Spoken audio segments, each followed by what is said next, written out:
मेरे जैसा आदमी जब आदिवासियत समझता है तो उसको आदिवासियत ऐसे समझ में आता है कि आदिवासी अपना बोझा किसी पे नहीं डालते हैं। और ये गलती उन्होंने करी एक बार जब वो एग्रीकल्चर शुरू हुआ, तो जैसे ही उनको अपनी गलती का एहसास हुआ उन्होंने जानवरों के पांव पकड़ लिए, जिसको आज हम लोग सोहराय के नाम से जानते हैं।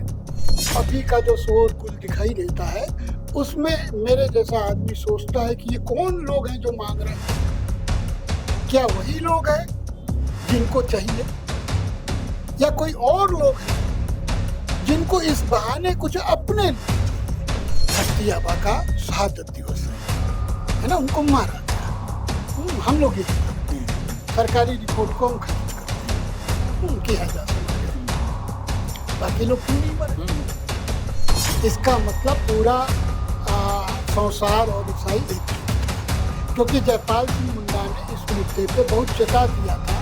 कंस्टिट्यूएंट असेंबली में भी कहा हम सिर्फ आदिवासी हो चाहे हम कोई और हमको इसी नाम से पुकारा जाना चाहिए। एक छोटे से समूह का जनसंख्या के आधार वो हीरो हो गया आदिवासी। क्यों? झारखंड आंदोलन ने बनाया, अपने पेट के लिए तुमको खटाया, तुमको खाने का थोड़ी कमी है, हमको कमी, हमको लालच स्वाद लग गया आज का। हम भी पहले जैसे तुम्हारे जब थे तो निफिक्र एक बना दिया है कि मनुष्य बहुत ताकत, इंसान अकूत ताकत रखता है और वो जो चाहे कर सकता है। लेकिन आदिवासियत हमको समझाता है कि अभी तक आप एक ऐसा छाता बनाने में कामयाब हो जिसमें आप अंदर तूफान में ओढ़ के आप सड़क पे चल सकते। इसीलिए आप देखेंगे कि जो आदिवासी धर्म है, जो संसार धर्म है, आजकल कुछ दिनों से जिसको सरना कहा जाता है, कम से कम 60 तक के पहले के जो उपलब्ध आदिवासी साहित्य हैं उसमें इस शब्द का जिक्र नहीं मिलता। सरना शब्द, हाँ, सरना शब्द का जिक्र नहीं मिलता है। साथियों सलाम, नमस्ते, सत श्री अकाल और जय भीम जोहार।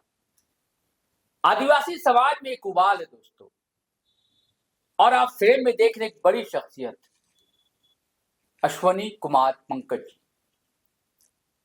इनका परिचय एक पंक्ति में या एक सत्र में, एक लाइन में नहीं दिया जा सकता है। इन्होंने किताबें लिखी हैं, कविताएं रचते हैं, शायद ही कोई विधा होगी जो अलक्षित रह गई, और उसके बावजूद जमीनी सतह पर भी उतर कर काम करते हैं। अब नई तकनीक आ गई है, रोज नई नई तकनीक आती है। वेबसाइट का दौर कह लीजिए, फेसबुक का दौर कह लीजिए, व्हाट्सएप का दौर कह लीजिए, अब वीडियो यूट्यूब चैनल है, इंस्टा है, हर जगह इनकी सशक्त उपस्थिति हुआ करती है। एआई का दौर, एआई के मार्फत भी इतिहास को गढ़ रहे हैं, नए अंदाज में, नए ढंग में। मुझे लगता है कि झारखंड में अगर आदिवासियत को समझना है और आदिवासी को समझना है और झारखंड मूवमेंट को समझना है तो इनसे बेहतर कोई शख्सियत नहीं मिलेगी आपको जिसे इन सब सारी चीजों को समझा जाए। सौभाग्यशाली है जी लाइव का स्टूडियो को आप मौजूद है, यहाँ पर आपका स्वागत है। जोहार है झारखंड पंकज भाई। तो मैं इसे समझूंगा दोस्तों कि ये नहीं समझूंगा कि हो क्या रहा है, हम ये समझते हैं, आप इसको शास्त्रीय अंदाज भी कह सकते हैं, लेकिन बड़े सरल सहज अंदाज में पंकज जी समझाते हैं चीजों को। पहला ये कि आदिवासियत है क्या दरअसल पंकज जी? सबसे पहले तो आपको और जीटी रोड लाइव के सभी दर्शकों को, जो आपके फॉलोअर्स हैं जी, देखते हैं, एक अच्छी चीज आपके चैनल पे देखते हैं और लोगों को अलग किस्म की सूचनाएं मिलती हैं, जानकारियां, तो उसके लिए आपको भी धन्यवाद और आपके तमाम फॉलोअर्स को भी धन्यवाद। देखिए, आदिवासियत कोई ऐसी गूढ़ चीज नहीं है जिसको समझाने के लिए कोई बहुत बड़ा वक्तव्य दिया जाए, कोई बहुत बड़ा ग्रंथ लिखा जाए, है ना, जैसे कई धर्मों में लिखे गए हैं बड़े बड़े विशाल ग्रंथ, और आज भी रोज लिखे जा रहे हैं। देखिए, मैं इसलिए पूछ रहा हूँ कि डॉक्टर जयपाल सिंह मुंडा पर आपका बड़ा काम है, किताबें हैं उन पर, और उनका वक्तव्य है, उनकी स्पीचेस हैं, इसका आपने गहन अध्ययन किया है, तो तभी आपसे समझना चाह रहा हूँ। देखिए, आदिवासियत बहुत है, सीधी सादी जिंदगी जो है वही आदिवासियत है। सरलता की जिंदगी, सामूहिकता की जिंदगी, सहजीविता की जिंदगी, सह-अस्तित्व की जिंदगी। मतलब अगर हम इस धरती पर हैं, इस सौर मंडल में हमारा, इस कायनात में जो हम हैं, तो हमारा वजूद इसलिए है कि और भी हमारे साथ बहुत सारी चीजों का वजूद है जी। अगर वो नहीं होंगे तो हम नहीं होंगे, और हम नहीं होंगे तो वो नहीं होंगे। कहने का मतलब यह है कि अगर मान लीजिए कि एक कीड़ा भी है तो उसका वजूद का होना बहुत अनिवार्य है, क्योंकि वो कीड़ा रहेगा तो हम रहेंगे। इंसान ने, कुछ लोगों ने खास करके, या एक वर्ग ने, एक तरह के संप्रदाय के लोगों ने ये एक बना दिया है कि मनुष्य बहुत ताकतवर है, इंसान अकूत ताकत रखता है और वो जो चाहे कर सकता है। लेकिन आदिवासियत हमको समझाता है कि अभी तक आप एक ऐसा छाता बनाने में कामयाब नहीं हुए हो जिसमें आप अंदर तूफान में ओढ़ के आप सड़क पे चल सकते हैं। ये है आपकी औकात, आपके और आपके तमाम सो कॉल्ड डेवलप्ड जानकारियों की औकात। तो आदिवासियत ये कहता है कि जिन पुरखों ने समाज को शुरू किया, तब आदिवासी गैर आदिवासी जैसा विभाजन नहीं था। हाँ, तो उन पुरखों ने जिस तरीके से जीवन को बचाया, क्योंकि बहुत कम लोग जानते हैं कि जो ह्यूमन इवोल्यूशन है, जो इंसान का जो विकास है, उस विकास में हम जो अभी जो माने जाते हैं, देखिए क्या उसके लिए बोलते हैं, होमोसेपियंस, है ना। होमोसेपियंस बनने तक कई नस्लें जो है शहीद हुई हैं, जीने कैसे लंबा जिएंगे, है ना। तो अगर उन्होंने सीखने के क्रम में शहादतें नहीं दी होती तो आप होमोसेपियंस नहीं होते। और होमोसेपियंस में हमारे हर दौर के एंसेस्टर का डीएनए है मौजूद। मतलब अकेला होमोसेपियंस खुद 30% नहीं है, आप इसे अंदाजा लगा लीजिए। लेकिन उसको बहुत गलत ढंग से प्रचारित किया जाता है कि होमोसेपियंस तो जैसे आसमान से टपके हों। तो जो हमारे एंसेस्टर्स थे, उन्होंने उस सारे अनुभवों के आधार पर जीने का एक तरीका निकाला और उन्होंने खुद को, खुद के समाज को, अपने जैसे लोगों को बचाया और इसी सीख को आगे बढ़ाया। हम उसी सीख को आदिवासियत कहते हैं। साथ रहो, मिलजुल के रहो, सबकी व्यक्तिगत स्वतंत्रता का सम्मान करो, नेचर के साथ, जीव जंतुओं के साथ। हाँ बिल्कुल, आप जिनके साथ हैं। हम इसमें अलग से कोई देखिए, नेचर का एलिमेंट भी इसलिए जोड़ा जाता है ना, प्रकृति बहुत खतरे में है ना। अरे प्रकृति खतरे में नहीं है, प्रकृति तुमसे बहुत ज्यादा ताकतवर है ना। तुम अभी उसको जितना गुस्सा दिला रहे हो दिलाओ, 5 साल जब 50 डिग्री पहुंचेगा, 5-10 साल बाद, है ना, 20 साल बाद, इसी मेन रोड रांची की सड़क पे चलते हुए झुलस जाओगे, है ना। अभी दूसरे छोटे पक्षी और क्रिएचर्स जो है वो झुलस रहे है ना, जिंदा। 50 साल पहले मेन रोड में पेड़ों की झुरमुट हुआ करते थे। तो आदिवासियत ये कहता है कि हमारा होना को एग्जिस्टेंस से है ना। तो सबका होना जरूरी है, पत्थर का भी होना जरूरी है, नदी का, पहाड़ का, सांप का, बिच्छी का, परिंदों का, गाय का, बैल का, भैंस का। अरे पूजनीय एक ही जानवर क्यों होगा, सब जानवर होने चाहिए। गधा भी पूजनीय होना चाहिए, गधों के बिना आपके नगरों का विकास नहीं होता है ना। लेकिन आप गधों को नहीं मान रहे हैं, उसको गाली बना रखा है। तो आदिवासियत ये कहता है कि जितने भी रंग के लोग हैं, जितने भी रंग बिरंगी दुनिया है, उसको उसी तरीके से जीने देना चाहिए। उस पे किसी को कोई चीज थोपना नहीं चाहिए और कोई भी चीज संस्थागत खड़ा नहीं करना चाहिए, और हमारे और सृष्टिकर्ता के बीच में कोई एजेंट नहीं लाना चाहिए। कोई धर्मगुरु, कोई पुरोहित, कोई पृष्ठ, कोई मौलवी मुल्ला, है ना, ये कौन होता है हमारे और उसके बीच में? ईश्वर का कंसेप्ट ही नहीं है, बिल्कुल नहीं है। इसीलिए आप देखेंगे कि जो आदिवासी धर्म है, जो संसार धर्म है, आजकल कुछ दिनों से जिसको सरना धर्म कहा जाता है, कम से कम 60 तक के पहले के जो उपलब्ध आदिवासी साहित्य हैं उसमें इस शब्द का जिक्र नहीं मिलता। सरना शब्द का, हाँ, सरना शब्द का जिक्र नहीं मिलता है। संसार या संसार लोग कहते थे, जो गैर ईसाई आदिवासी थे, ठीक है। पर ये है, और अभी एक पॉलिटिकल टर्म है, रिलीजियस टर्म से ज्यादा पॉलिटिकल टर्म है। हमको समझना पड़ेगा कि जो आदिवासी नया जनरेशन अपने रूट से कट के जो अर्बन सेटअप में विकसित हुआ है, गैर जैसे इसको इस मुहावरे से समझ सकते हैं कि सनातन का चलन इधर ज्यादा पहले नहीं आता होता था हिंदू धर्म नहीं, सनातन का चलन भी पहले से है। अच्छा, सनातन बहुत जानबूझ के हिंदू की को उससे रिप्लेस किया कि पहले हिंदू शब्द का चलन था, हिंदू धर्म, हिंदुत्व। जो पुराने डॉक्यूमेंट्स है वो बताते हैं कि जो सिंधु किनारे रहते थे वो लोग हिंदू, चूंकि सा और हा में कई समाजों में कुछ शब्द को उसी तरह से फारस के लोग नहीं बोल पाते। हाँ, नहीं बोल पाते। नहीं, राजस्थान के भील भी सा नहीं बोल पाते हैं। अच्छा, है ना। अच्छा, राजस्थान के, दक्षिण राजस्थान के जो भील हैं, आप उनको कहिएगा कि हाँ सात बोलो, कहेंगे हाथ। अच्छा, है ना। हाँ, हड़ा हाथ बज रहा है। अच्छा, ठीक है। मैंने मैं थोड़ा ठीक से उच्चारण नहीं कर पाया। आप तो रहे हैं उधर। हाँ, ठीक है। तो हम लोग पहली बार सुने हाथ क्या होता है ना। हाँ जी। तो बाद में समझ में आया कि ये लोग साकोहा बोल रहे हैं, but they are not Aryan people. हाँ, वो आर्यन लोग नहीं है, वो मूल बासिंदे हैं इस धरती के, इस भूभाग के। तो आदिवासियत कहता है अपनी टेरिटरी का जितना तुम सम्मान करते हो in any dimension of nature and life, दूसरे की भी टेरिटरी का ही उतना सम्मान करो। है ना।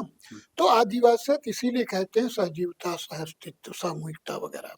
है ना। अब हम लोग सरना कोड के पक्षधर हैं। हम लोगों ने झारखंड आंदोलन में धर्म एक प्रमुख मुद्दा था, मतलब विश्वास। धर्म होता है जो संरचनात्मक हो जाता है ना, मतलब उसका एक ढांचा खड़ा होगा, उसके कुछ निश्चित नियम होंगे, है ना, और फिर उसमें एक पुरोहित, प्रीस्ट, है ना, पुजारी, मौलवी, इस तरह का आदमी होगा, एक रिलीजियस चीफ होगा। ठीक है। पहले यहाँ मुंडा गांव में या आदिवासी गांव में गांव का जो चीफ होता था, विलेज चीफ, विलेज काउंसिल का चीफ, वो पाहन होता था। ठीक है, मुंडा नहीं होता था। ये कॉलोनियल पीरियड में बदलाव आया है। अच्छा, ठीक है।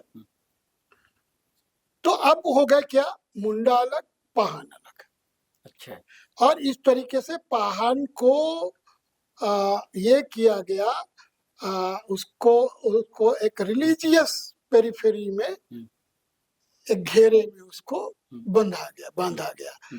और अब कुछ लोग तो आगे बढ़ के धर्म गुरु बना लिए, है ना, बनाइए। हमारे जैसे लोग उसके खिलाफ नहीं है ना। ये आपके समाज का मसला है। एक मिनट में ये कहना चाहता हूँ कि जो दर्शक देख सुन रहे हैं वो जान ले कि मैं कोई आदिवासी नहीं हूँ और मेरा इस पे बोलने का अधिकार नहीं है, लेकिन जो हिस्टोरिकल फैक्ट है मैं उसकी बात कर रहा हूँ, जो झारखंड आंदोलन को पढ़ते हुए, उसमें रहते हुए, और अब पिछले 20 साल से सघनता से पढ़ते लिखते जो मैं जान पाया हूँ, है ना। ये मेरी अपनी बात नहीं है जो मैं कह रहा हूँ, ये दस्तावेजों में उपलब्ध है, आदिवासियों के अर्ली राइटिंग्स में उपलब्ध है। हाँ, जैसे वो लोग 20-30 के जमाने में जो पत्रिकाएं निकालते थे, जो किताबें लिखी, जो सारी चीजों के बारे में लिखा। अफसोस आज के लोग जो इस तरह का दावा कर रहे हैं और जिनकी दिशा थोड़ी गलत है, वो उन्होंने उन चीजों को पढ़ा ही नहीं, है ना। तो सरना कोड हमें मांगना चाहिए, लेकिन सवाल है कि कौन मांगेगा और किसके लिए होगा, है ना। ये एक सवाल है जो हमको अभी का जो शोरगुल दिखाई देता है उसमें मेरे जैसा आदमी सोचता है कि ये कौन लोग हैं जो मांग रहे हैं।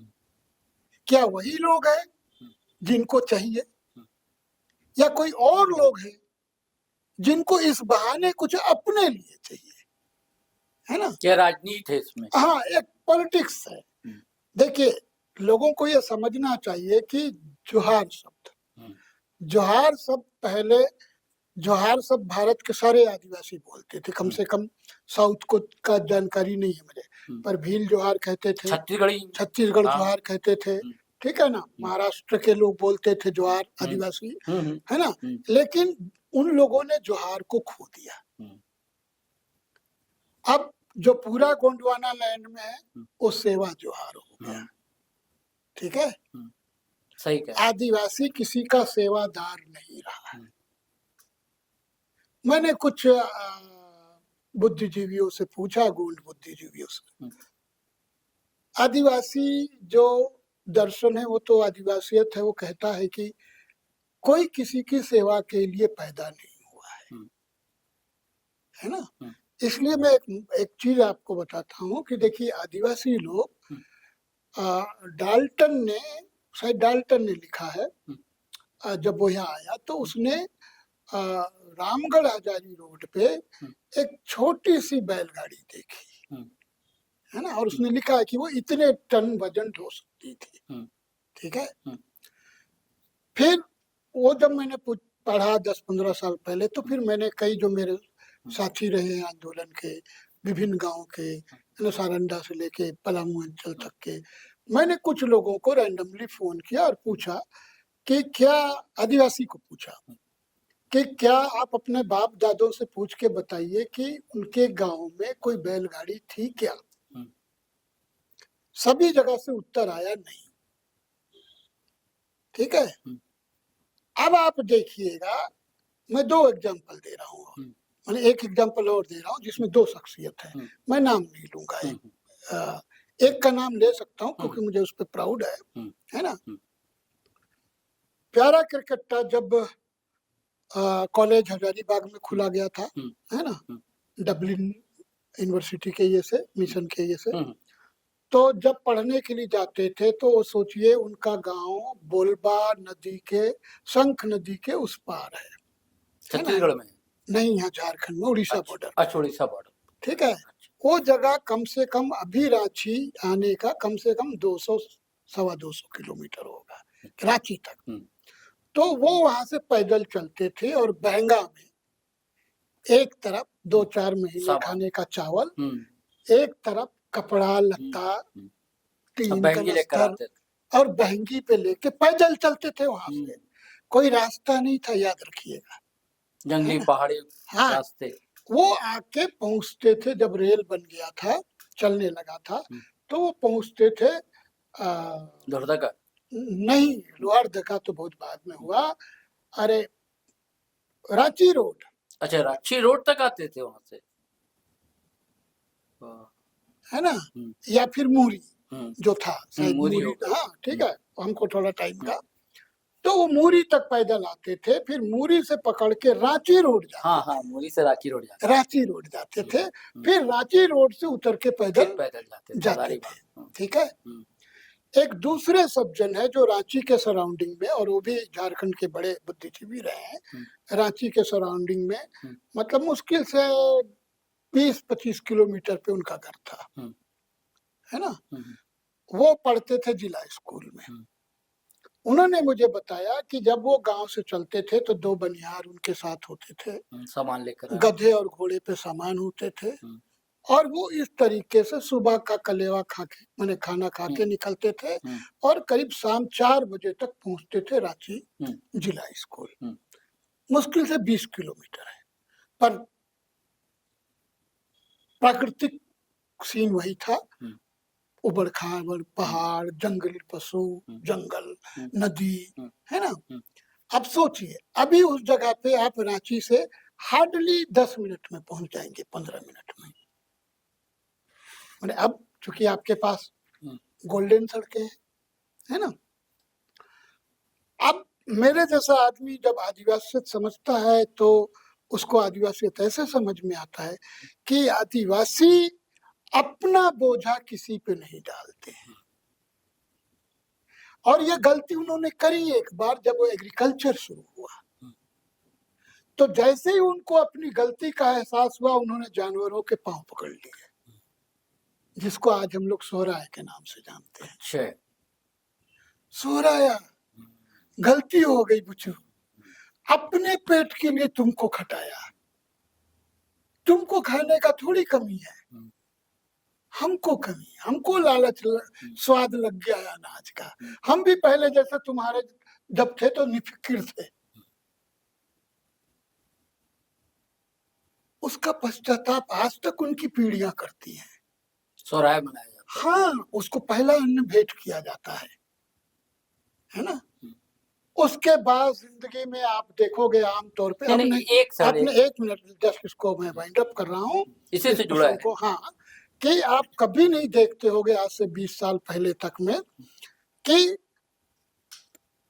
आदिवासी औरत ने जो जितना ढो सकती है वो पीठ पे माथे पे ढोती है, आदमी जितना बहंगा में ढो सकता है वो ढोता है। कोई बनियार, नौकर, गाय, घोड़ा, हाथी, पालकी नहीं लेता है, क्योंकि आदिवासियत कहती है कि आपके जीने के लिए जरूरी है कि आप स्वावलंबी, आत्मनिर्भर रहो और अपने फायदे के लिए कभी किसी दूसरे को तकलीफ मत दो। तो ये जो पूरे शोरगुल में क्या सिर्फ राइट की बात है या किसी को तकलीफ देने की भी बात है ना। तो इससे आपको समझना पड़ेगा कि जो शोर माने जो माहौल है अभी, अगर वो किसी को तकलीफ दिए बिना है तो सब स्वागत करेंगे, लेकिन अगर आपके किसी कर्म से किसी को तकलीफ होगी तब तो आप अपने ही आदिवासियत के खिलाफ हो, है ना। ये आपके एक उपन्यास है आरा काटी, माटी माटी माटी माटी आरा काटी, आरा काटी नहीं, हाँ अर काटी, अर काटी, अच्छा माटी माटी अर काटी, हाँ।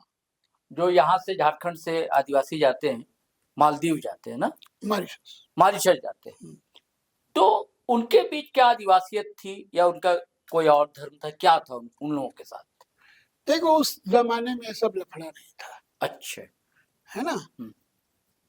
दुनिया के आदिवासियों की तरह ही झारखंड के आदिवासी भी, ग्रेटर झारखंड है ना, ग्रेटर झारखंड के आदिवासी भी उपनिवेशवाद के खिलाफ लड़ रहे थे, है ना।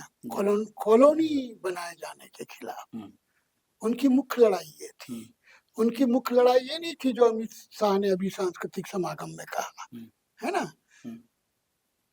बिरसा मुंडा 20वीं सदी के भारत के सबसे अपीलिंग एंटी कॉलोनियल आदिवासी वॉरियर है, उपनिवेशवाद विरोधी योद्धा है ना।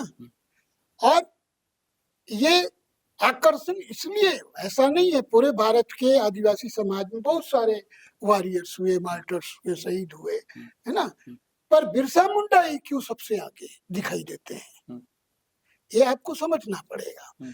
जैसे भगत सिंह को आजादी के बाद से किसी सरकार ने सांस्थानिक तौर पे प्रश्रय नहीं दिया, लेकिन भारत के हर शहर मोहल्ले में भगत सिंह की प्रतिमाएं आपको लोग जानते हैं, भगत सिंह प्रतिमाएं मिलती है। क्यों? क्योंकि वो नौजवान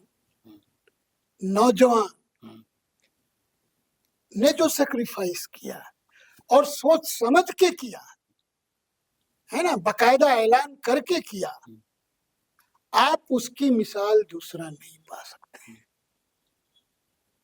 तो अगर कोई आपका जवान बच्चा ऐसा कर दे, वो अमर हो जाता है।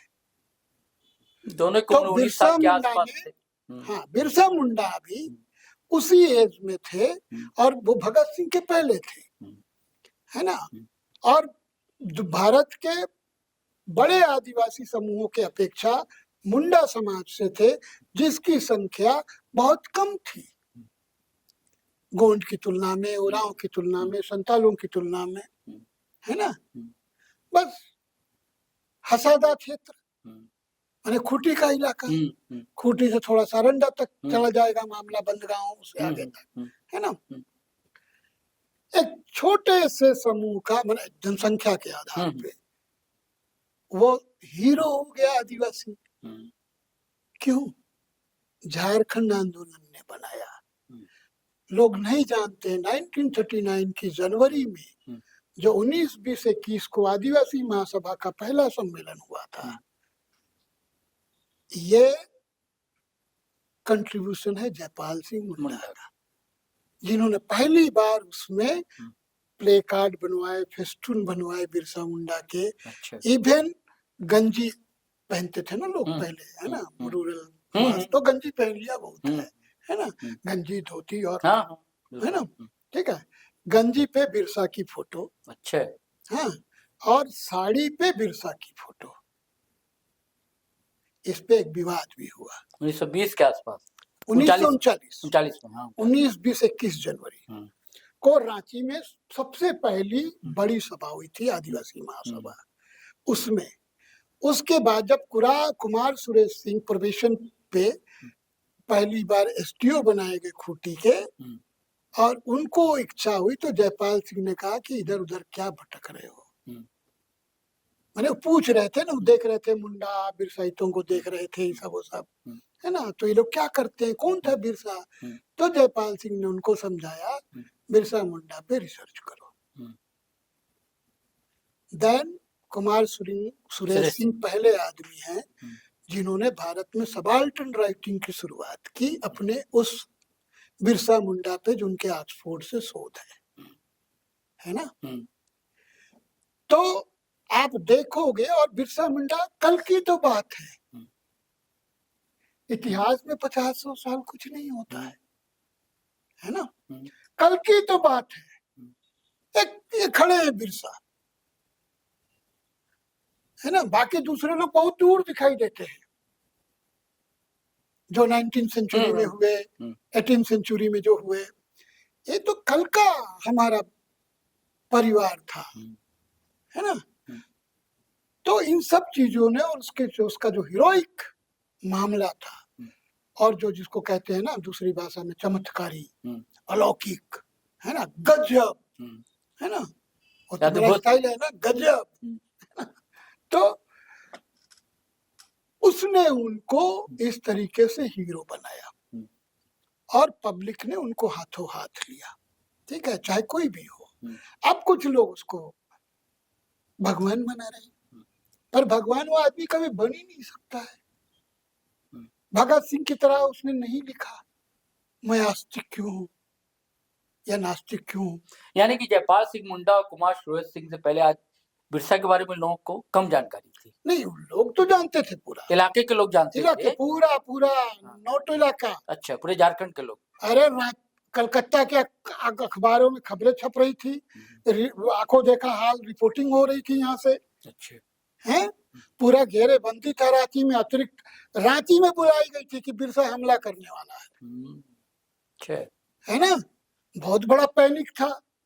तो इसलिए वो ऐसा नहीं था कि जंगल में मोर नाच रहा था और कोई नहीं देख रहा था, है ना। उस मोर के नाच की धमक से ब्रिटिश हुकूमत दहली हुई थी, और राजधानी कलकत्ता थी जब, है ना। तो और उस समय रांची में बहुत सारे वकील थे, पर बिरसा का केस एक ईसाई वकील ने लड़ा। अच्छा, बंगाली वकील ने, ये कितने को पता है। बिरसा का केस मिस्टर जैकब, ये कुमार सुरेश सिंह की पब्लिश्ड किताब जो है Birsa Munda and his movement, Birsa Munda और उनका आंदोलन, उसमें है मिस्टर जैकब ने लड़ी। इट मीन्स वो बंगाली था और क्रिश्चियन था। और आप कह रहे हैं कि धर्म रक्षा के लिए लड़ा, तब अगर वो ईसाइयों के खिलाफ होता, जैकब क्यों लड़ता बिरसाइतों का मुकदमा, क्यों लड़ता। अगर आदिवासी समाज के एक भाई बन गया ईसाई और एक बहन संसार रह गई, तो भाई बहन क्यों लड़ेंगे आपस में। भाई आदिवासी तो सिखाता है तुम अपने तरीके से रहो, हम अपने तरीके से रहे। सामूहिकता और सहजीवता और सहअस्तित्व पे कोई आंच नहीं आनी चाहिए। बाकी आपकी जो मर्जी हो करो, है ना, पर सामूहिकता की कीमत पे नहीं होगा।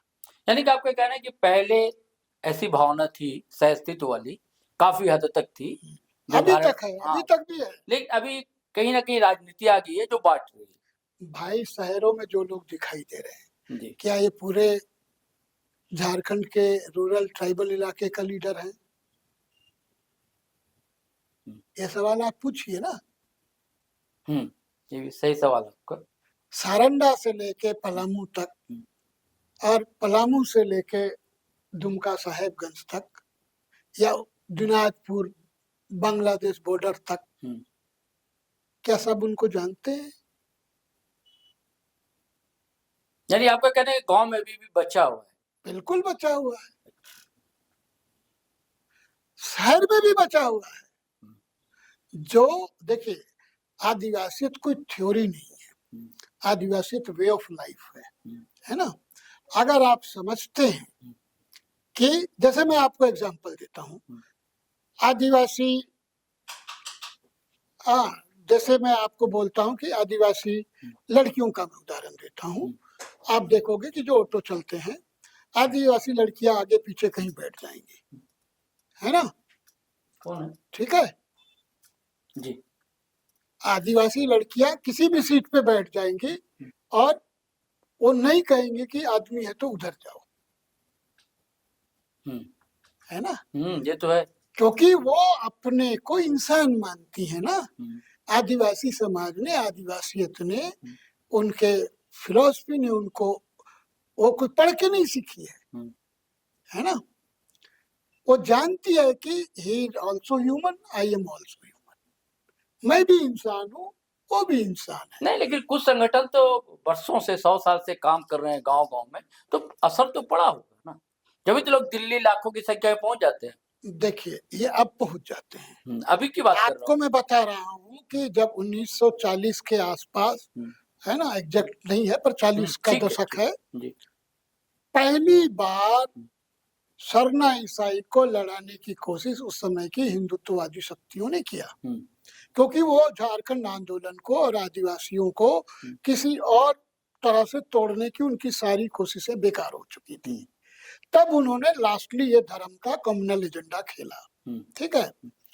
और तब उन्होंने एक आदिवासी महासभा के संस्थापक सदस्य जो संसार थे, समझ गया, है ना, उनको फोड़ा, उनको बहुत फंडिंग की गई और उन्होंने आदिवासी महासभा को तोड़ने के लिए बनाया आदिवासी सनातन सभा।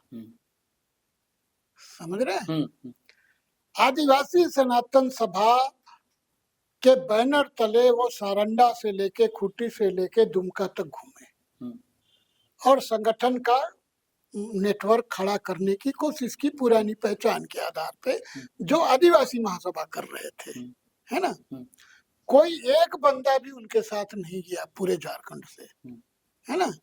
खूंटी में उनकी पहली विशाल सभा हुई थी, है, वो दस्तावेजों में एग्जैक्ट तारीख और ईयर है। बिहार सरकार की जो खुफिया रिपोर्ट है वो बताती है कि मुश्किल से 20 लोग जुटे। अच्छा। और उसकी दूसरी सभा हुई, फिर तीसरी चौथी सभा कभी नहीं हुई और आदिवासी सनातन सभा का बोरिया बिस्तर समेट लेना पड़ा। ये था झारखंड आंदोलन के प्रमुख रणनीतिकार, आदिवासियत के सबसे बड़े पैरोकार, आदिवासी हितों के सबसे बड़े संरक्षक जयपाल सिंह मुंडा की रणनीति। उन्होंने बेकार कर दिया सब कुछ और अपनी टीम के साथ, वो कोई उनका अकेला कमाल नहीं था, उसमें राय साहब, बंदीराम उरांव जैसे बड़े संसार नेता थे। राय साहब, बंदीराम, हाँ, बंदीराम उरांव, है ना, और दूसरे लोग भी थे, ठीक है, और क्रिस्तान भी थे, प्यारा है ना, हाँ, ये सब लोग थे। और उन लोगों ने उन मंसूबों को आप समझिए कि 40 से लेके 70 तक एटलीस्ट, और 70 के बाद भी मैं बताता हूँ, 70 तक तो उस फर्स्ट फेज के झारखंड मूवमेंट ने ऐसे लोगों के लिए कोई जगह बनने ही नहीं दी। और ये आप जानिए, सिर्फ अकेले ईसाई के बल पे नहीं हो सकता था। इसका मतलब पूरा संसार और ईसाई एकजुट था, क्योंकि जयपाल सिंह मुंडा ने इस मुद्दे पे बहुत चेता दिया था। कंस्टिट्यूएंट असेंबली में भी कहा, हम सिर्फ आदिवासी हो चाहे हम कोई धर्म मानते हो। और हमको इसी नाम से पुकारा जाना चाहिए और धर्म को बीच में नहीं लाया जाना चाहिए। फिर ये वनवासी कंसेप्ट कैसे आ गया? चलो, ये सब तो बहुत बाद का कॉन्सेप्ट, मैं उस समय भी था। वनवासी कल्याण आश्रम बन चुका था नहीं, वो तो 50 में। देखिए वो सब पहले से ही चल रहा है, क्योंकि देखिए जैसे आप अपना मैंने आप अपना न्याय का पक्ष नहीं छोड़ते हैं, अन्यायी भी अन्याय का पक्ष नहीं छोड़ता है ना। वो एक बहुत मशहूर कथा है ना कि कोई एक हिंदू सेंट स्नान करने के बाद जल अर्पण कर रहे थे, तो अंजुरी में एक बिच्छू भी आ गया। अब वो जितनी देर तक उनको अपना ऋचा या मंत्र पढ़ रहे हैं, उतनी देर तक वो डंक मारता रहा। इसकी अपनी फितरत है। ठीक है। उसके बाद जैसे ही उनका जो नियम था पूरा हुआ, उन्होंने उसको छोड़ दिया। तो जो बगल में जो दूसरे लोग थे, साधु संत दूसरे, उन्होंने कहा महाराज मैंने आपको मार दिया, देखिए आपका हाथ काला हो गया और आप जो है, बोले वो अपना काम नहीं छोड़ रहा है, मैं अपना काम काहे छोड़ता हूं? क्या बात है ना। तो आदिवासियत यही सिखाता है ना, कि कोई जिसको हम लोग अच्छा बुरा मानते हैं, जीव जंतु, उनका वो प्रकृति ने उनको वो काम दिया है ना, वो काम करेंगे अपना। अच्छा, एक चीज छोटा सा तो इसलिए मैं कह रहा हूँ कि देखो 70 तक उन्होंने उसको नहीं हुआ, 70 में फिर से नए सिरे से कोशिश शुरू हुई और फिर कार्तिक उरांव को फोर फ्रंट पे लाया गया। ठीक है, वो भी फेल हो गया मामला। सरना स्थल उन्हीं के अगुवाई में बना ना, रांची में। उसके बाद से सब सरना का जोर शुरू हुआ। ठीक है, तो वो भी फेल हो गया, क्योंकि उसके जस्ट बाद शिबू सोरेन सीन में आ गए। तो पूरा जेएमएम का जो मूवमेंट का दौर है, आप देखेंगे कम्युनलिज्म के लिए कोई जगह नहीं, कोई सक्सेसर ही नहीं उठा सका। तब लास्टली, इसके साथ ऐसा नहीं है कि वो बनवासी कहना छोड़ दे रहे हैं, कल्याण उनका अपना काम चल रहा है, वो चल रहे हैं, पर पब्लिक मेन स्ट्रीम में नहीं, मेन स्ट्रीम नहीं, वो प्रभावशाली नहीं है। ठीक है, तो और मैं तो खुद प्यारा क्रिकेटा का उदाहरण दूंगा, है ना। प्यारा क्रिकेटा ने ठक्कर बापा के साथ ही काम शुरू किया, क्योंकि उनका फिर जयपाल सिंह मुंडा से मतभेद हुआ और फिर उन्होंने छोड़ दिया। कि सरना की शुरुआत ठक्कर बाबा ने की? नहीं। अच्छा, वो नहीं, वो तो राम मंदिर बना रहे थे सब जगह। अच्छा, वो तो गांधी जी के चेला थे, और गांधी जी के कहने पर बेल्छी गुजरात में पहला राम मंदिर भील आदिवासियों के लिए बनाया उन्होंने। अच्छा, तो आज जो कुछ देख रहे हैं, जो इतिहास नहीं जानते हैं, उनको लगेगा कि ये आप हो रहा है, क्योंकि आदिवासियों के यहाँ मंदिर का कंसेप्ट नहीं है, ईश्वर का कंसेप्ट नहीं है, कुछ नहीं है। ठीक है, लेकिन लोग बना रहे हैं। रघुवर दास के टाइम में कंक्रीट का सरना स्थल बन रहा था कांके में, कहीं सुना है ना। ठीक है, एक दिन मेरी इच्छा थी, लेकिन क्या देखने जाता, सरकारी देखने लायक नहीं बची, है ना। आप वो एग्जाम्पल देखिए ना, रघुवीर दास का रिज्यूम, रघुवर दास का रिज्यूम देखिए। सारे संसार ईसाई, मैं संसार कहना ही पसंद करता हूँ, संसार ईसाई जो है एकजुट होके भगाया ना उसको। CNT एक्ट के अमेंडमेंट के टाइम में किसने किया?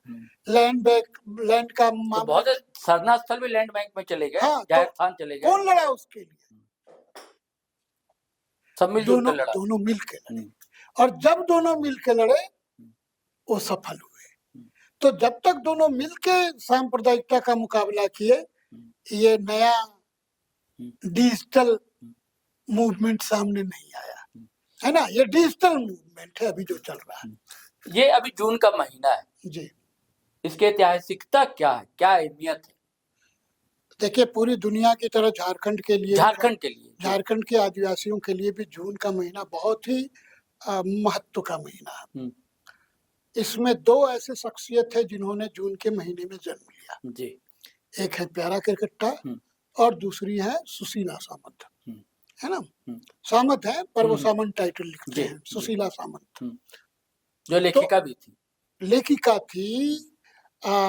गांधी के नमक सत्याग्रह में शामिल थी, है ना। और वो शायद पहली महिला MLC है ना। ठीक है, तो और उन्होंने वो पूरे महिला का अध्यक्ष थी उस समय बिहार में। वो पत्रिका निकालती थी 1930 के जमाने में। उनके 2 काव्य संकलन 1932 और 34 में छपे हैं हिंदी में, अच्छा। है ना। तो वो एक बड़ी शख्सियत है। उनकी पॉलिटिक्स आदिवासी पॉलिटिक्स नहीं थी, नेशनल पॉलिटिक्स थी, पर वो बड़ी शख्सियत है आदिवासी के उस दृष्टि से आप देखेंगे तो उनका जन्मदिन पड़ता है। और प्यारा क्रिकेटा जो 3 जून अभी गुजरा। और 2 महत्वपूर्ण, एक महत्वपूर्ण है जो हमारे उस प्यारे धरती आबा का शहादत दिवस है ना। उनको मारा गया, हम लोग यही मानते हैं, सरकारी रिपोर्ट को हम खारिज करते हैं कि हैजा से मर गए, बाकी लोग क्यों नहीं मरे, है ना। सही बात। तो धरती आबा जिनका जो ग्रेट सेक्रीफाइस है ना, वो दिन है 9 जून। और चौथी सबसे बड़ी बात है, जो आप कंटिन्यूटी देखिए, है ना, 2 लोगों का जन्म, फिर शहादत, और फिर 30 जून को कॉल। क्या स्टोरी लाइन है ना। हुल यानी कि, हाँ, संथाल हुल, है ना। माने call day of war, anti colonial war जी, है ना। उपनिवेशवाद विरोधी युद्ध का आह्वान का दिन। तो विद्रोह नहीं था, आह्वान था। नहीं, विद्रोह तो आदिवासी कभी किए ही नहीं, क्यों करेंगे। अच्छा, विद्रोह विद्रोह क्यों करेंगे। वो क्या अंग्रेजों के प्रजा थे, क्या वो नागवंशी महाराज की प्रजा थे। जो मातहत होते हैं वो विद्रोह या क्रांति करते हैं, आप समझिए। वो आंदोलन करते हैं, वो संघर्ष करते हैं। नहीं तो अंग्रेजी सत्ता तो थी नहीं उस समय। तो मैं कह दूं तुम्हारा बाप हूं, मान लोगे। अच्छा, मान नहीं रहते, समझ गया आपकी बात। क्यों मानोगे। मेरे तुम्हारा बाप होने का क्या औचित्य है। कोई डीएनए मैच करता है, कोई खानदान मैच करता है, परंपरा रीति रिवाज कुछ मैच करता है, नहीं ना। तो आदिवासियों के तो अपने इलाके थे, इसलिए बाद में ब्रिटिश लोगों को लिखना पड़ा मुंडा कंट्री, उरांव कंट्री, खड़िया कंट्री, संताल कंट्री। और जो गैर आदिवासी इलाके थे उनको कहा प्रेसिडेंसी, रियासत। तो प्रजा रियासतों की होती है, मालिकों की होती है। जो सवर्ण एंटिटी है, जो संप्रभु है, जिसका अपना टेरिटोरियल क्षेत्र है, जिसके अपने नियम कायदे कानून है, जीवन के, धर्म के, समाज के, प्रशासन के, भाषा है, वो तुम्हारा सबऑर्डिनेट कब हो गया भाई। किस आदिवासी पुरखे ने तुमको पट्टा लिख के दिया था कि हम तुम्हारे अंडर आते हैं। जो अंडर होते हैं, ये याद रखना, तुम भी शब्दों का ही जादूगर हो। माने तो लोग नहीं समझते हैं कि विद्रोह कौन करता है। अगर बांग्लादेश और पाकिस्तान में लड़ाई होगी तो कौन किसके खिलाफ विद्रोह कर रहा है, बताओ, क्या कहा जाएगा तब। 2 देश युद्ध कर रहे हैं। इसलिए संथाल हुल विद्रोह नहीं है, न आंदोलन है, न क्रांति है। संथाल हुल वार है, युद्ध है। अच्छा, और युद्ध की तैयारी आपको देखो, इस पे तो कोई बात ही नहीं करता है। कहते हैं अरे जैसे सरदारी मुल्की मूवमेंट के बारे में, बिरसा मुंडा के पहले जो मूवमेंट था, कहा बिंद्रा सिंद्रा की बेटी को उठा लिया, बहन को उठा लिया, गुस्सा गए। आदिवासियों के लिए औरत इज्जत नहीं है, और जस्ट लाइक उनके जैसा ही ह्यूमन है, इंसान है। तो जितना और जैसा इज्जत मेल ह्यूमन का है, वैसे फीमेल ह्यूमन का है ना। वो गैर आदिवासी समाज में होता है कि जब तक कोई हमारी बेटी बहन की इज्जत नहीं लूटेगा, हमारा खून नहीं खोलेगा, तब तक हम कायर बने रहते हैं। जैसे ही कोई बेटी बहन उठाएगा ना, मैंने आज पसलिया आदमी भी छटपटाने लगेगा, क्योंकि वहां औरत इज्जत है, औरत यहाँ इंसान है ना। तो उसी तरीके से हुल को जितना भी आप कुछ हिस्टोरियंस, कह रहे थे, ठाकुर फरमान या ऐसी कुछ बात कर हाँ रहे मैं थे। वही कह रहा हूँ कि हुल को भी इसी तरीके से देखा गया कि वो महाजनों के उत्पीड़न से और इसके कारण से वो स्वतः स्फूर्त आंदोलन था। नहीं, वो जो मैंने इससे पहले जो शुरुआती दौर में कह रहा था ऑफलाइन, है ना, पूरी तैयारी थी। 30 जून लड़ाई नहीं हो रही है, याद रखना। अच्छा, 30 जून एक बड़ी सभा बुलाई गई है और भवनाडी में। हाँ, और कुछ कहा जा रहा है ना, सीधो एड्रेस कर रहे हैं उस मास मीटिंग को, है ना। क्या कह रहे हैं सीधो, ये कोई नहीं बोलता है, ठीक है ना। और बोले ही क्यों, है ना, पता ही नहीं है। नहीं, अगर वो लड़ाई का दिन होता तब तो उसी दिन से मारकाट शुरू हो जाना चाहिए था, नहीं हुआ। तो बेसिकली मैं जून को इंटरेस्टिंग देख रहा हूँ। मैंने कहा ना कि दो लोगों का जन्म, फिर वो लोग जब काम करते हैं, मान लो इस तरीके से स्टोरी लाइन बुने, है ना, वो काम करते हैं, लड़ते हैं और वो मार दिए जाते हैं 9 जून, है ना। पर फिर कोई उठता है और कॉल देता है, उखाड़ फेंको, तो वो है संताल हुल 30 जून। तो ये 4 तारीख बहुत महत्वपूर्ण है झारखंड के ही हिस्ट्री के नहीं, देश के और दुनिया के। अच्छा, सिद्धू कानू क्या बोलते हैं? सिद्धू कानू उसमें साफ बोलते, वो आह्वान करते हैं कि हमको ठाकुर जी ने, है ना, ठाकुर जीव, है ना, मैंने ठाकुर स्पिरिट, हम लोग जीव को जीव नहीं बोल के जी बोल लेते हैं, तो वो फिर वो एक दूसरे फोल्ड में चला जाता है मामला, है ना। तो उन्होंने कहा कि ठाकुर जीव ने, और उसके पहले बहुत काम है उनका, सारा काम करते हैं। क्या क्या काम करते हैं, और पूरा R&D करते हैं ब्रिटिश सिस्टम का, उनके स्पाई, है ना, माने दुमका भागलपुर से लेके कलकत्ता तक उनके स्पाई है ना। बाजारों में, मेलों में, है ना, कलकत्ता से नाव साधन था उस समय, नाव में, माने घाटों पर उनके ये है। तो पहले जिसको कहते रेकी करना, दुश्मन का अंदाज लगाना, है ना, वो सारा लगाया उन्होंने। क्यों लगाया, क्योंकि उनको वार करना था, और वार कब तक चलेगा पता नहीं। जैसे ईरान आज डटा हुआ है ना, क्यों डटा हुआ है, बहुत छोटा देश पर डटा हुआ है। तो ऐसे ही पूरे भारत के ब्रिटिश हुकूमत और एक छोटा संथाल समूह डटा हुआ है। और ये भी याद रखना, ये वो संथाल इलाका है जो ट्रेडिशनल संथाल इलाका नहीं था।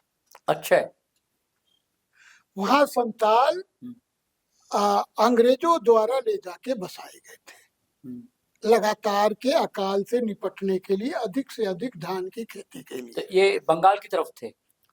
हाँ, ये इधर बीरभूम से लेके उधर आपको उड़ीसा तक। उड़ीसा तक। हाँ, अच्छा। आप देखना कि जो संथाल समाज प्राउड करता है, वो संथाल कहाँ का था जिसने लड़ा।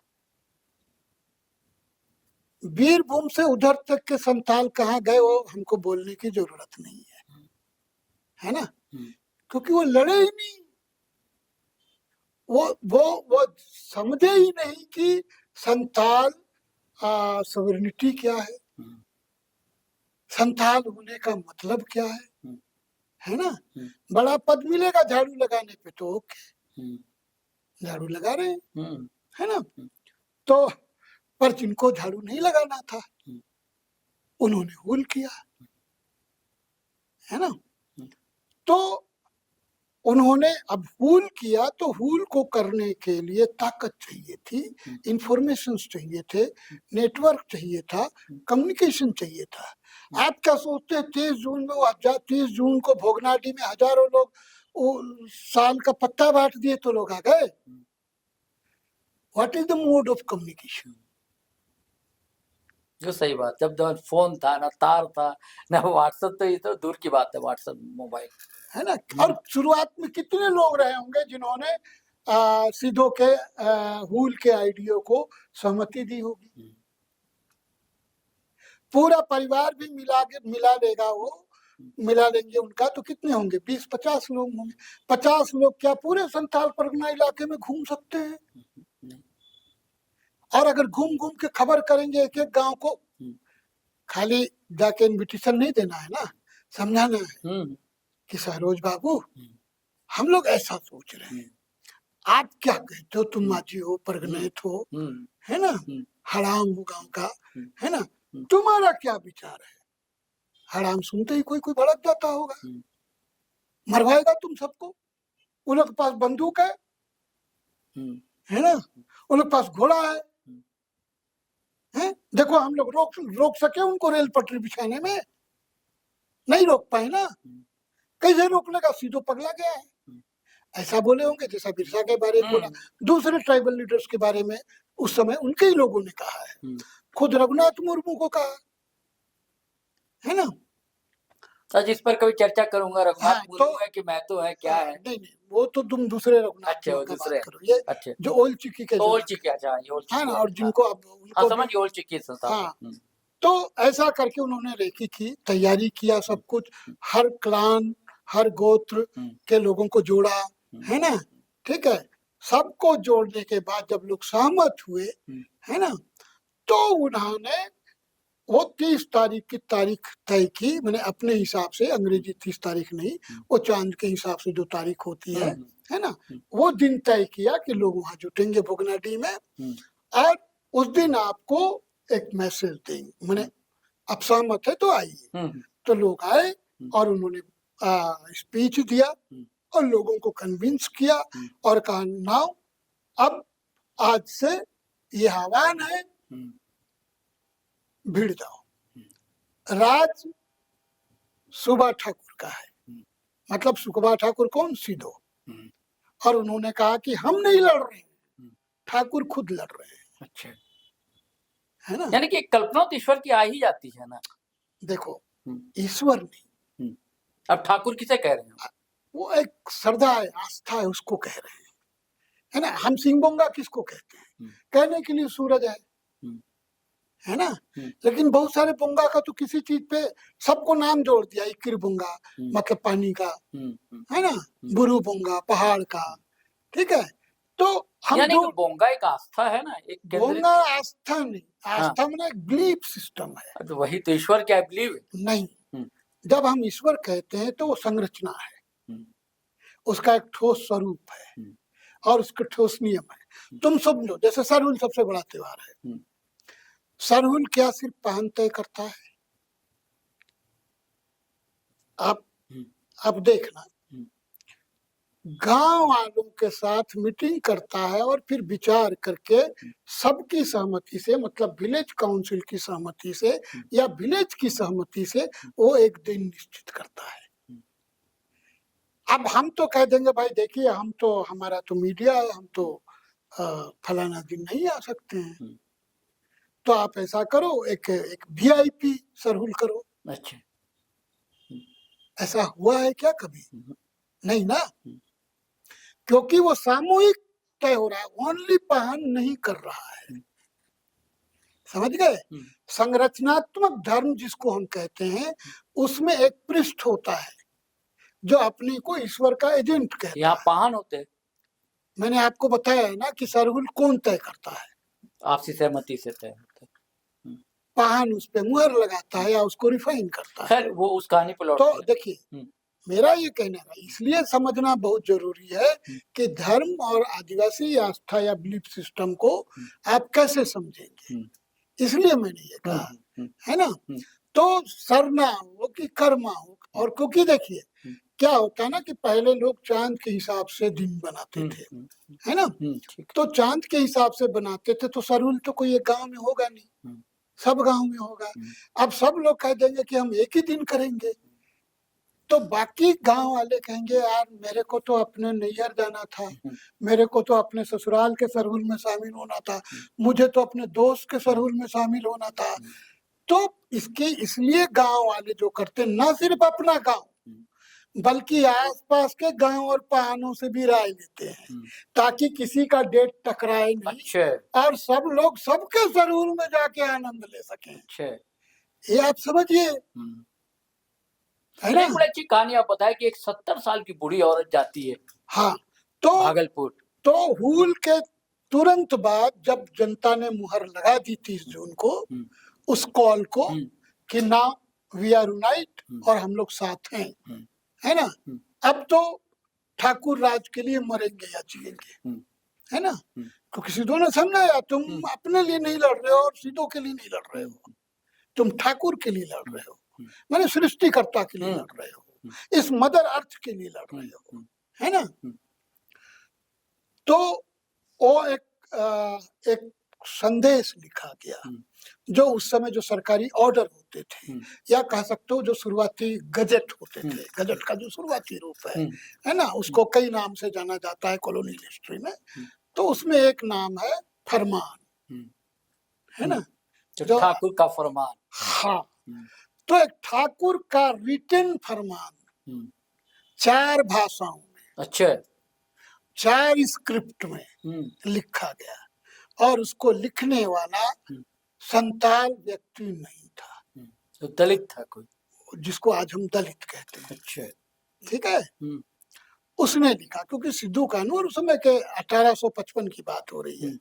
उस समय तो मतलब बहुत जगह झारखंड के इलाकों में, झारखंड में 1840-45 के आसपास ईसाई आए हैं, और तब पढ़ने पढ़ाने का काम शुरू हुआ है ना। सही है। उधर कब पहुंचे अभी मुझे ठीक से याद नहीं है, पर 1855 की बात है। तो 1855 में सिद्धू कानू तो नहीं पढ़े थे, ये सारे डॉक्यूमेंट्स हैं, है ना। तो लिखवाया गया, क्योंकि सिद्धू को मालूम था वो बहुत बड़ा, बहुत शार्प स्ट्रेटेजिस्ट था वार का, माने बहुत वो he was a brilliant Hunter, अगर ट्राइबल सेंस में बोलेंगे, है ना। तो वो एक बहुत जबरदस्त शिकारी था, है ना। तो उसने बोला कि ये लोग तो लिखा पढ़ी मानते हैं ना, हाँ, तो उसने कहा लिखो, मनाओ, जैसे वो लोग भेजता है ना, वैसे भेजो, सम्मन, परवाना, हाँ, बनाओ। तो कौन लिखेगा, हम लोग तो जानते नहीं है ना। तो लोहरा समाज का व्यक्ति है, तो नहीं लोहरा था या कौन था हमको नहीं मालूम है, लेकिन वो दलित, आज जिनको दलित के कैटेगरी में रखा जाता है, उस समाज से था। उसने लिखा बांग्ला में, संताली में, अंग्रेजी में और हिंदुस्तानी में उस समय, है ना, जो चलन भाषा थी। हाँ, ठीक है। स्क्रिप्ट कौन कौन इस्तेमाल हुआ, बांग्ला, अच्छा, कैथी, कैथी संताली के लिए हो सकता है ना, फारसी, माने जो उर्दू के हिंदुस्तानी के लिए होता था, ठीक है। कभी आपने कहीं पढ़ा ना, 4 भाषाओं 4 स्क्रिप्ट में ठाकुर द्वारा सम्मन भेजा गया, किसको, ब्रिटिश एडमिनिस्ट्रेशन को, उसके लोकल यूनिट जैसे थाना को भेजा गया, बड़े महाजन को भेजा गया, है ना। और कलकत्ता, भागलपुर कमिश्नरी, वो तो मैं जस्ट इमेजिन करता हूँ और मेरे रोंगटे खड़े हो जाते हैं। एक more than 70 years age old age एक संताल वुमेन, वो क्या बहादुर रही होगी, क्योंकि वो एक ऐसा परवाना लेके जा रही थी, जैसे हम लोग पिछले कुछ दशकों की राजनीति में देखते थे कि कहीं कुछ लाल से लिखा हुआ मिल गया, है ना, तो वो एंटी नेशनल है, उसको या तो वहीं पे एनकाउंटर कर दो या अंदर करके मार दो, है ना। लाल होना ही, दिल होना ही, है ना, या लाल से लिखना ही सबसे बड़ा क्राइम था। तो जाहिर है कि वो फरमान को लेके जाना, लोकल इलाके में तो सपोर्ट था, आपका इलाका था, है ना, आपके साथ 20-50 लोग जा सकते थे थाना, है ना, महाजन के पास। पर कमिश्नरी में, वो भी भागलपुर कमिश्नरी, माने कमिश्नरी के इलाके में जहां आप नहीं होते हैं, है ना, ठीक है, और उतना भीड़ लेके जाओगे तो पहले ही आप पे लाठीचार्ज हो जाएगा, है ना।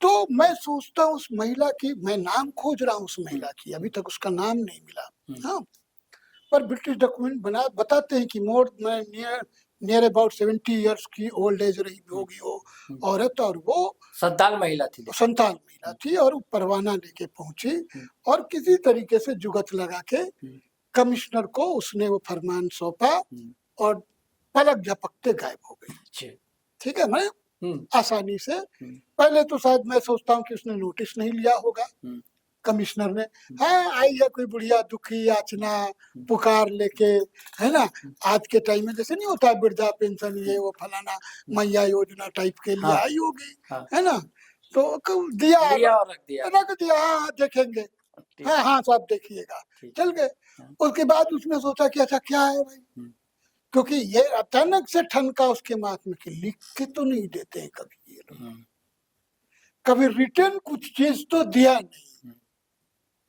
ये शायद उसको बाद में बत्ती जली, तो उसने तुरंत उठाया और पढ़ा, तो ठाकुर का फरमान था, परवाना, जिसको कॉलोनियल डॉक्यूमेंट में कहा गया है, उसमें साफ था कि आज से ठाकुर का राज शुरू हो गया है और सूबे का ठाकुर सीधो है, सुबह ठाकुर के दरबार में आके माने हाजिरी दो, है ना, और नहीं तो इलाका छोड़ने के लिए तैयार हो। यानी कि जिसे संताल टेनेंसी कहा जाता था।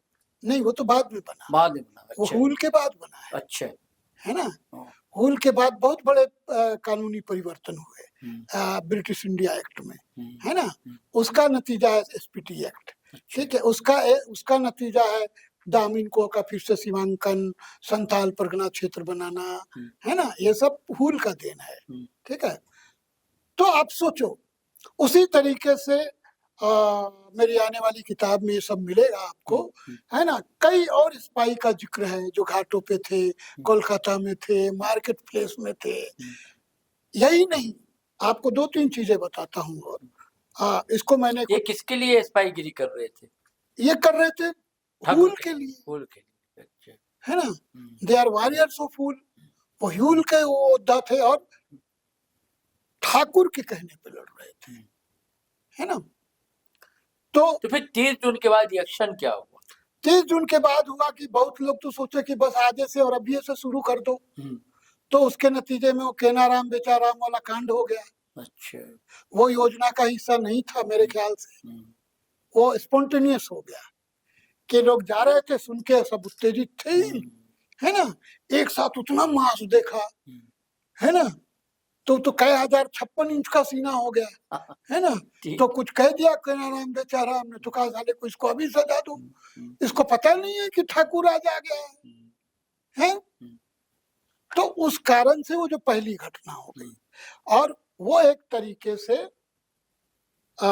मौका मिल गया सिस्टम को, जैसे आज सिस्टम मौका बनाती है, कोई ढेला फेंक दो, है ना, भाई उन्होंने किया तो हमने बचाव में मारा, हमको दुख है बहुत, गोली चलाते, लाठी चलाते, गला काटते, फिर अंग्रेजी सिपाहियों ने पलटवार किया, जाहिर है एक्शन होना था, आपने कर दिया ना एक्शन पहले, तो अब तो खेलना उनका था। मुझे लगता है कि अगर वो घटना नहीं हुई होती तो शायद हुल का कुछ और रूप आया होता, लेकिन तब भी जो चीजें थी, मैंने कहा कि पूरा उनका इंटेलिजेंस नेटवर्क था, उनका रसद पहुंचाने का नेटवर्क था, उनके कई ग्रुप थे जो कई तरह के काम देखते थे, जैसे घायलों की सेवा उपचार, वो एक अलग यूनिट थी, रसद पहुंचाने वाली अलग यूनिट थी, और हमेशा सेकेंड लाइन मेन छापामार गुरिल्ला यूनिट खड़ी रहती थी। इसलिए आप देखोगे कि जैसे पहले ही राउंड में सीधो शहीद हो गए, है ना, और वो लड़ते हुए नहीं मारे गए, उनको अरेस्ट किया गया, उनका इंट्रोगेशन किया गया उसके कुछ दिन बाद, और वो उनको फांसी चढ़ाया गया, ठीक है। उसी तरीके से कानू भी पकड़े गए कुछ समय बाद, अक्टूबर नवंबर में शायद, है ना, और वो मरे। लेकिन आपको मालूम है जैसे सीधो हटे, कानू ने रिप्लेस किया, कानू हटे, दूसरे ने रिप्लेस किया, चांद भैरव ने नहीं किया। अच्छा, चांद भैरव का इसमें कोई रोल नहीं है, वो नैयर अपने मामा के यहाँ थे, अच्छा, नाना गांव में थे, वो लोग अतिरेक में लिखते हैं चांद भैरव, फूलो झानो का भी कोई डॉक्यूमेंट्री प्रूफ नहीं है, बट लोक विश्वास में है ना, ठीक है। तो लोक विश्वास में तो देखिए बहुत सारे अतिरेक है ना, जैसे दोनों को लड़ते हुए मरता हुआ बताया है, दोनों अरेस्ट किए गए हैं, और दोनों को बकायदा इंट्रोगेशन करके, मैंने उनके बयान लेके, वो बयान लिपिबद्ध है, ओरिजिनल बयान है, कोई उसकी बात ही नहीं करता है। तो आप देखो इंटेलिजेंस है उनका, रसदापूर्ति है, मेडिकल एड का यूनिट है, और सबसे बड़ी बात सेकंड लाइन तैयार है हमेशा, ठीक है। और इसलिए वो कोई 55 में नहीं खत्म हुआ, 10 साल चला लगातार। हालांकि लोग लिखते हैं सिर्फ 55-56 और 10 साल चला रुक रुक के। अच्छा। ठीक है, सबसे बड़ी बात जो मैं बोलने जा रहा हूँ, जैसे परवाना दे के बता दिया था कि भाई देखो हमारे पास तुम्हारा ही तुमसे बेहतर तरीका है, हमको मूर्ख जंगली गंवार मत समझना, है ना। परवाना उसका प्रमाण है। दूसरा था, उन्होंने सिक्के तक ढाल रखे थे ठाकुर राज के। अच्छा, क्या बात। करेंसी, अपनी करेंसी होगी। यस। तो हुल के बहुत सारे डायमेंशन है, बहुत सारी कहानियां हैं, है ना। मैं बहुत आभारी हूँ कि इस विषय पे आपने नहीं, बातचीत बिल्कुल, किया, बहुत बहुत शुक्रिया है आपका। ना? और मतलब बहुत समृद्ध हुए हम लोग, व्यूवर्स भी समृद्ध हुए, और इसीलिए आपसे आग्रह किया था पंकज जी। मतलब ज्ञान जो है ना, यूट्यूब का काम सिर्फ ये नहीं है कि बाजी करना, ज्ञान देना, नॉलेज देना, उससे रीच करना, ये हम लोग का दायित्व हो जाता है। और यही ख्वाहिश थी, हमारी हसरत थी कि आप आए और आपसे बातचीत हो। बहुत आभारी हैं पंकज भाई, जोहार। बहुत जोहार। जोहार। साथियों, मैंने जो कहा था वो आप वीडियो देखिएगा और आपका जरूर मन करेगा कि ज्यादा से ज्यादा शेयर करें। आप ऐसे शेयर करते हैं। और पहली बार हमारे चैनल पर आए तो सब्सक्राइब कर लीजिए साथियों, और फेसबुक पर देख रहे हैं तो पेज फॉलो कर लीजिए। और वही धड़ाधड़ खटाखट वीडियो को शेयर कीजिए, लाइक कीजिए, कमेंट कीजिए। आज्ञा दीजिए, इजाजत दीजिए। जय हिंद, जय भारत।